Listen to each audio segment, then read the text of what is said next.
Afternoon లంచ్‌లోకి మా పిల్లలు పులిహోర అడిగారు. సో, వాళ్ళ కోసమని చింతపండు పులిహోర చేశాను. త్వరగానే అయిపోయింది కదా! మా హస్బెండ్‌కి ఇచ్చి పంపించాను లంచ్ బాక్స్.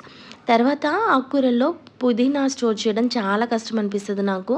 త్వరగా పాడైపోతది ఎన్ని విధాలుగా ట్రై చేసినా. ఈసారి బాటిల్‌లో వాటర్ పోసేసి కాడలతో సహా పెట్టానను. 2 ఒకేసారి పెట్టాను నేను. చూడండి, కవర్‌లో ఉన్నదైతే చాలా వరకు పాడైపోయింది. బాటిల్‌లో ఉన్నది చాలా ఫ్రెష్‌గా అనిపిస్తుంది నాకు. 2 వీక్స్‌కి పైగానే అయిపోయింది ఇది పెట్టేసి కూడా. మీకేమన్నా యూజ్ అవుతుందేమో అని వీడియో పెట్టాను. ఆఫ్టర్‌నూన్ లంచ్‌లోకి ముద్దపప్పు, పుదీనా పచ్చడి, ఇంకా కాకరకాయ ఫ్రై చేశాను. కాకరకాయలు చేదుగా ఉంటాయని తినడానికి చాలామంది ఇష్టపడరు కదా! ఒక చిన్న టిప్ చెప్తాను. కాకరకాయలని కట్ చేసేసి పుల్లటి మజ్జిగ ఉంటాయి కదా! ఆ మజ్జిగలో వేసేసి ఒక అరగంట పక్కన పెట్టేసేయండి. తర్వాత వాటర్ అంతా పిండేసి అప్పుడు ఫ్రై చేసుకోండి. చాలా టేస్టీగా ఉంటాయి. అస్సలు చేదుండదు. ఇందులోకి నేను జీలకర్ర, ధనియాలు, వెల్లుల్లి, ఎండుమిరపకాయలు, ఉప్పు, పసుపు వేసి కారం చేసుకున్నాను. అది వేసుకుంటే చాలా టేస్టీగా ఉంటుంది. ఇంకా ఇందులోకి కొబ్బరి కారం కూడా చాలా బావుంటుంది. ఒకసారి అది కూడా ట్రై చేయండి.